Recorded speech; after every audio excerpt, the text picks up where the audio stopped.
Tulsa County Sheriff's Office says a reserve deputy believed he was pulling his taser, but actually pulled out and fired his gun, killing Eric Harris during an arrest after an undercover gun deal yesterday. We've learned the reserve deputy's name is Bob Bates. News on 6 crime reporter Lori Fulbright has a closer look at exactly what happened. Lori? Well, Scott and Terry, I know most people are going to ask how on earth could such a mistake happen, but experts in law enforcement say a lot of things can contribute to this type of mistake during fast-moving, high-stress situations, the type of taser training the person has had, where the taser is placed on their belt, and even the psychological stress of the moment. Friends of Eric Harris set up a makeshift memorial where he was shot and killed Thursday. The Tulsa County Sheriff's Office says its Violent Crimes Task Force was working an undercover drug sting operation and had just bought an illegal gun from Harris, who's an ex-con. They say when deputies tried to arrest Harris, he first ran, then began fighting. They say the reserve deputy accidentally fired his gun instead of his taser. Sources tell me the deputy was so shocked when the gun fired, he actually dropped it. There were some statements made after the situation that led everybody there to believe that he did not intend to shoot him. It was not the intent whatsoever. Dr. Bill Lewinsky is the executive director of Force Science Institute. He has testified in cases where this same type of weapon confusion happened. He calls it a slips and capture mistake, where an officer thinks they're doing one thing, but they do another, and the result is opposite of what they intended. He says their behavior slips off the path they wanted because it's captured by a stronger response. He compares it to when a driver plans to hit the brake but accidentally hits the gas. Lewinsky says officers practice with their guns much more than with their tasers, especially high-stress training. And he says something as simple as where the taser is placed on the gun belt can contribute. Well, it's extremely unfortunate, but I can tell you in very rapid evolving situations, things are happening so fast and there's so much adrenaline that's pumping, accidents can happen. Tulsa County has 3 levels of reserve deputies: basic with at least 240 hours of training. They're always supervised and they work events like the fair and Mayfest. Intermediate, they have added training and can do extraditions and transport prisoners. And advanced, they have a minimum of 320 hours of training plus an extra 25 hours of training every year. They have to qualify with both their lethal and non-lethal weapons every year and complete a field training officer program. They have the same power as paid deputies and they can work on their own, do investigations, make arrests, and work on task forces. The sheriff's office says the deputy who did this shooting was advanced and a former Tulsa police officer. The deputy's attorney says there was no criminal intent on the deputy's part. Still, in other cases across the country, some officers have been charged in cases like this one. After this investigation is complete, it will be turned over to the DA, who will then decide whether to file charges in this case. Deputy Bates has been a reserve deputy with Tulsa County since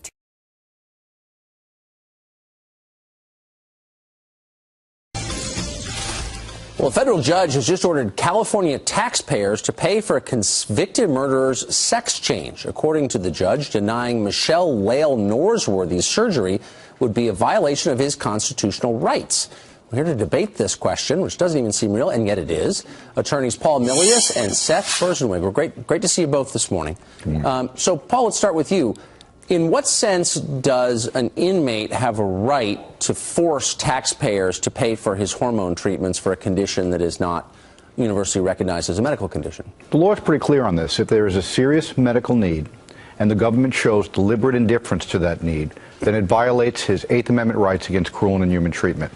In this instance, it's really akin to someone having sickle cell anemia and not being treated for it. Except it's not, though. I mean, there's no consensus on that. It's a made-up medical need, and the majority of doctors don't believe you need hormone treatments to survive. That's silly. Well, no, it's not, Tucker, for this reason.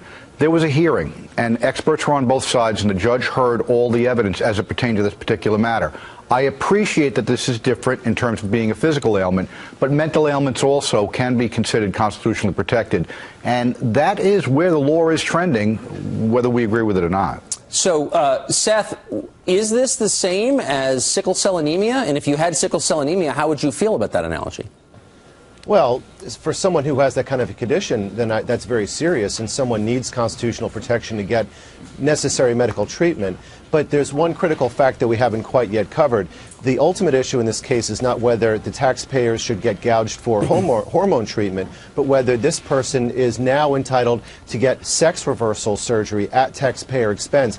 And the judge ruled in this bizarre San Francisco ruling that not only is he entitled to hormone treatment, which he's been getting for 15 years, but now that surgery should be paid at taxpayer expense. That's completely disconnected from the law and the facts. The law has been pretty clear. The courts throughout the United States have ruled that hormone therapy, which the California taxpayers have generously paid for roughly 15 years, is constitutionally adequate. But to go way above that to the level of required surgery at taxpayer expense is not required. Right. The First Federal Circuit Appellate Court threw out 3 months ago a decision from a Boston judge that said exactly this. This is an outrageous decision, and I think that the Department of Corrections in California absolutely should appeal this as soon as possible. So, Paul, as long as we're pretending it's biologically possible to change someone's sex and taxpayers should pay for it, what about the person who says, I want to change my race? That's no more ludicrous. Why shouldn't taxpayers pay for that, too? Look, it all comes down to what the expert testimony is and what the evidence is. I think that your example, quite frankly, is a little bit disconnected because I agree with you that it would be ludicrous to say that one has to change their race in order to have mental health. In this situation... Why is that more ludicrous? Because ultimately it has been demonstrated, as a matter of fact, whether you agree with it or not, that people who suffer from transgender issues and dysmorphia, insofar as that is concerned, suffer mentally. And therefore, really, it comes down to a simple test as a matter of constitutional law. Would it be cruel and inhuman to allow this person to continue with this particular malady under the circumstances? I do appreciate you can compare it against physical maladies, but this is the trend of the law, and I think it'll be upheld. Well, we'll see the first person who wants to change his race and who gets to pay for it. Gentlemen, thanks a lot. I appreciate it.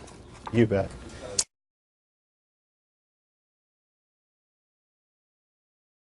We have brand new video coming into CNN, which shows the police in New York breaking up a brawl at a casino. Police in Queens say more than 24 people were fighting in the food court, but nearly 300 were looking on. 3 men were arrested. Take a look at this video. Several $1,000s of damage was done. Police were unable to determine what started that fight, and it's quite a brawl. Caught on camera there.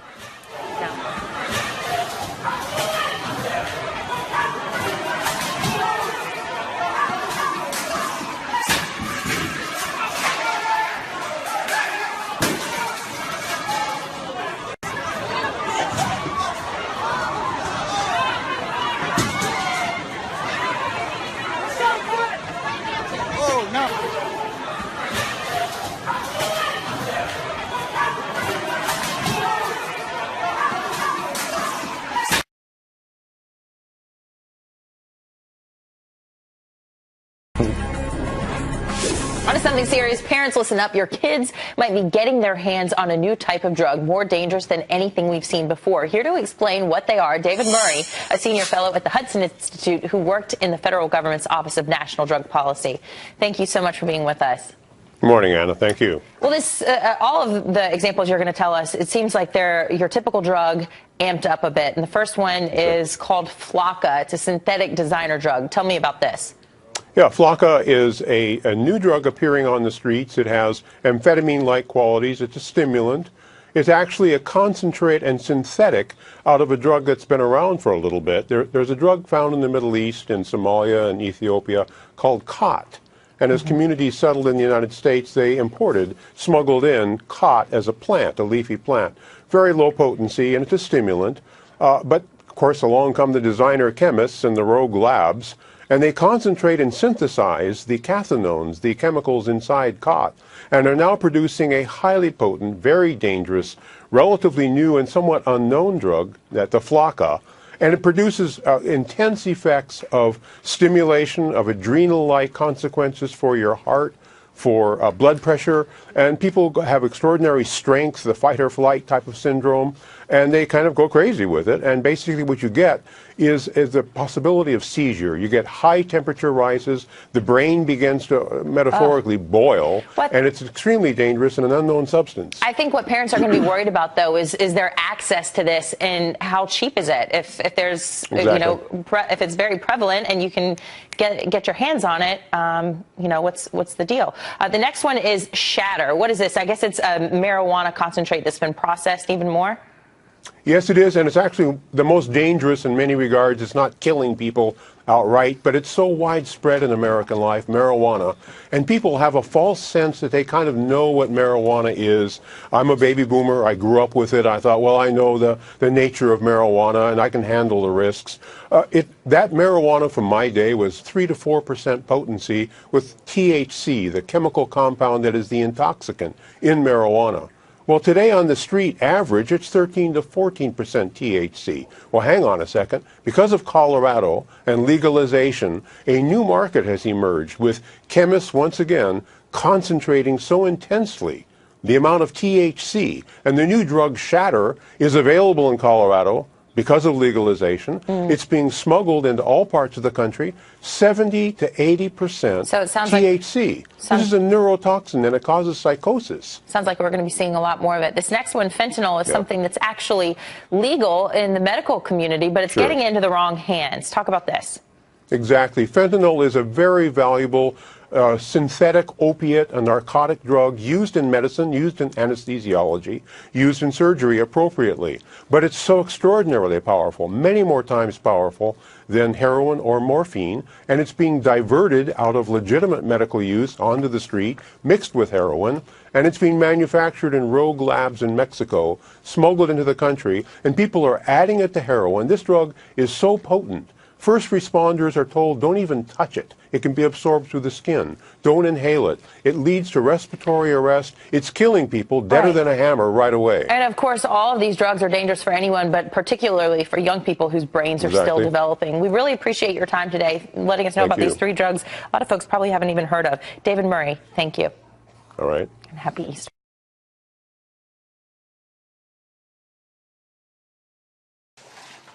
Cleanup is underway in northern Chile after torrential rains prompted devastating mudslides. Businesses have been destroyed. Futures are in doubt. Sad, a great pain. I don't know how to explain it. We need to live. We need to stay here. We need to endure. We've already suffered a lot. People have lost their homes, everything. We haven't lost our home, but we lost our work. Others are ready to pick up the pieces. We've been left with nothing but the drive to get up again. The death toll already stands at 23, with another 57 unaccounted for.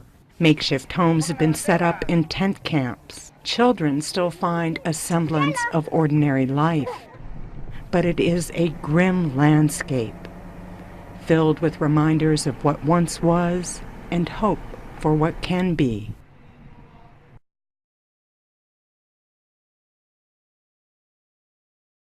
A deadly outcome during a traffic stop. Anaheim police killed a passenger who they say was armed with a gun.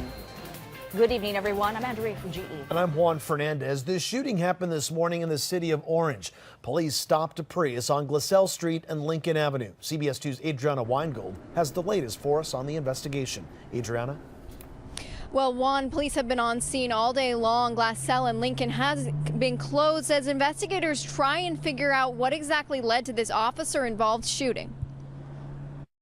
I was inside my house and all of a sudden I heard pop, pop, pop, pop, pop, pop, pop. Cindy Fennig was startled this morning when she thought she heard fireworks, but it was actually gunfire. Now I know what a gunshot sounds like. Not that I wanted to know that. Anaheim police shot and killed a man they say had a gun. The incident started when officers say 2 women and a man got into a silver Toyota Prius. Police had an arrest warrant for one of the women in the car. Officers followed the car from East Anaheim into Orange and stopped the car near Glasell Street and Lincoln Avenue. That's when police say the male passenger got out with a gun and officers opened fire. We have no outstanding suspects at this time. We have recovered a weapon that was used by the suspect. The suspect died on scene. Residents we spoke with say they're relieved no one else was hurt. It's bad, but I'm glad that the police came in on top. Anaheim police say the officers involved were wearing body cameras and the footage will be used in the investigation. The female suspect was arrested. Detectives say the female driver of the Prius is also cooperating with investigators. And it's unclear if the man who was shot and killed by police also fired on officers. It's also unclear how many officers were involved. For now, we are live in Orange. Adriana Weingold, CBS 2 News.